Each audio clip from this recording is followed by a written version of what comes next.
In the annals of the Joseon Dynasty, few tales are as shadowed and enigmatic as that of Prince Gwanghae. Born of royal blood, yet tainted by his mother's status as a concubine, his path to power was never assured. Gwanghae's reign was a tightrope of loyalty and treachery, reform and repression. He rose in the midst of war, led with intelligence and foresight, yet found his name erased from history, his life marked by betrayal and exile. Tonight, the Court of the Crane illuminates the dark corridors of Gwanghae's rule, a kingdom where trust was rare, alliances fleeting, and power a fragile illusion. We ask, how did a man so capable, so strategic, fall from the throne? Born in 1575, Yi Han, later known as Prince Gwanghae, was the second son of King Sunjo and Lady Gong, a concubine. His older brother, Prince Imhae, was deemed unfit for the throne due to a reputation for excess and irresponsibility. Accounts from the court describe Prince Imhae as indulgent, prone to violent outbursts, and lacking the discipline required of a future king, while Gwanghae studied strategy, governance, and the subtleties of court etiquette. Imhae's behavior caused concern among ministers and advisors. Fears that he could destabilize the kingdom if given power made it clear that he could not be entrusted with the crown, leaving Gwanghae, the second son born of a concubine, as the heir apparent, a position fraught with both opportunity and peril. Yet legitimacy was always questioned. In a society where bloodlines dictated authority, the shadow of his mother's status haunted him. In 1592, the Imjin War erupted. Japanese forces invaded Korea, leaving the capital vulnerable. King Sunjo fled, and the young Gwanghae was thrust into a position of command. He organized defenses, coordinated evacuations, and ensured the survival of the state during one of its darkest hours. His competence won him respect, yet it also drew envy. Courtiers whispered, a prince born of a concubine, rising in power. Could he truly be trusted? The seeds of intrigue were sown even as Gwanghae proved himself a capable leader. In 1608, Gwanghae ascended the throne. But his crown was not a symbol of stability. It was a target. The court was fractured. Two major factions, the Westerners and the Easterners, vied for influence. The Westerners, led by Kim Ja-jung, held key positions. The Easterners, including the influential Kim Il, plotted to shift the balance. In 1613, the political waters turned lethal. The Westerners orchestrated the execution of Grand Prince Yeongchong and his grandfather, Kim Jae-nam, accusing them of treason. The act was a blow to political stability, intensifying factional rivalries and leaving the court in a state of constant tension. Gwanghae, as king, navigated a labyrinth of suspicion, loyalty, and ambition, each decision a potential spark for rebellion or assassination. In 1615, the court trembled as whispers of treachery grew into a tangible threat. A conspiracy had formed, a lethal plan orchestrated by members of the Eastern faction who sought to end Gwanghae's reign. Their motives were clear: to reclaim influence, to punish a king who outmaneuvered them, and to reshape the balance of power in their favor. The plot was audacious. Plans were drawn in secret chambers, messages were exchanged under the cover of night, and loyal guards discovered signs of betrayal too late for comfort. The conspiracy aimed not just to unseat Gwanghae, but to eliminate him, an act of bloodshed that would have plunged the court into chaos. When the plot was uncovered, the palace erupted in tension. The conspirators were arrested, interrogated, and executed.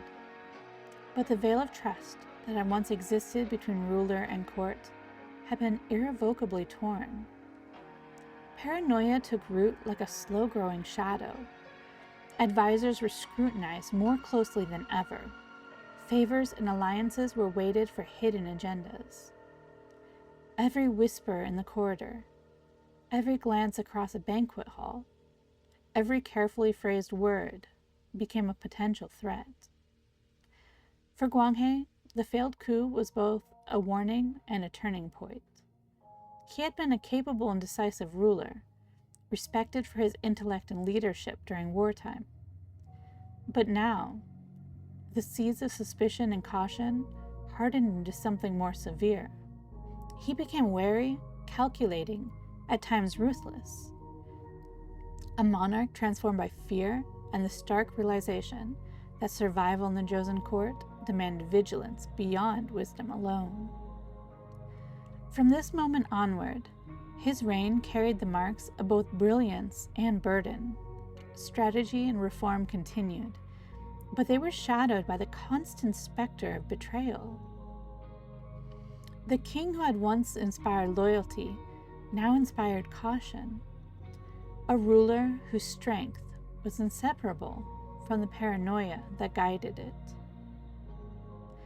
By 1623, the fragile balance that Gwanghae had maintained for years began to unravel.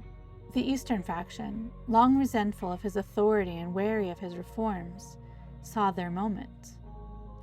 Led by Kim Ja-jum and Kim Il, they orchestrated a coup that would not merely remove a king, but rewrite the course of the Joseon Dynasty. Whisper turned into plans. Courtiers who had once served the throne now moved in shadows, coordinating alliances, spreading rumors, and ensuring that key military and administrative positions aligned with their cause. Loyalty was fractured, and Gwanghae's reputation as a capable ruler could not protect him from the tides of political ambition.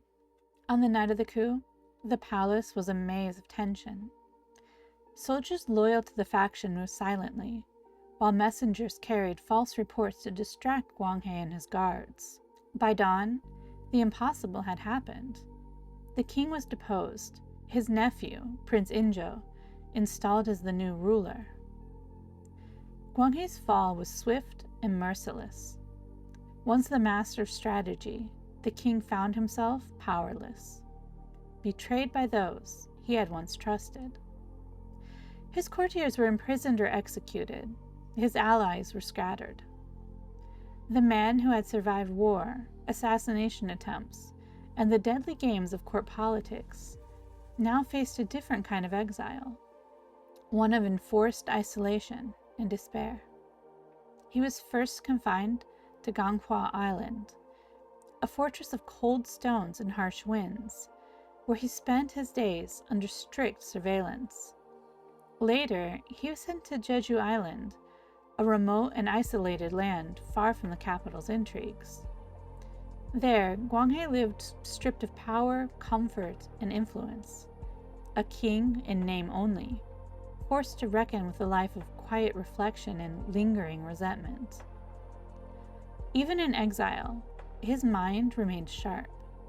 He wrote letters, observed the politics of court from afar, and remembered the battles he had fought, both on the battlefield and in the halls of power. Yet no strategy could bring him back. His rise had been meteoric, but his fall was final, a stark reminder of how swiftly fortune can turn and the perilous world of the Joseon court. Though erased from official records and maligned by later historians, Gwanghae's reign left a complex and enduring legacy. His leadership during the Imjin War preserved the kingdom when others might have faltered, demonstrating both courage and strategic acumen.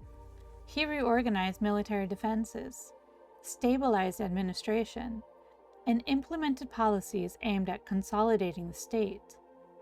Decisions that, in calmer times, might have earned him lasting acclaim.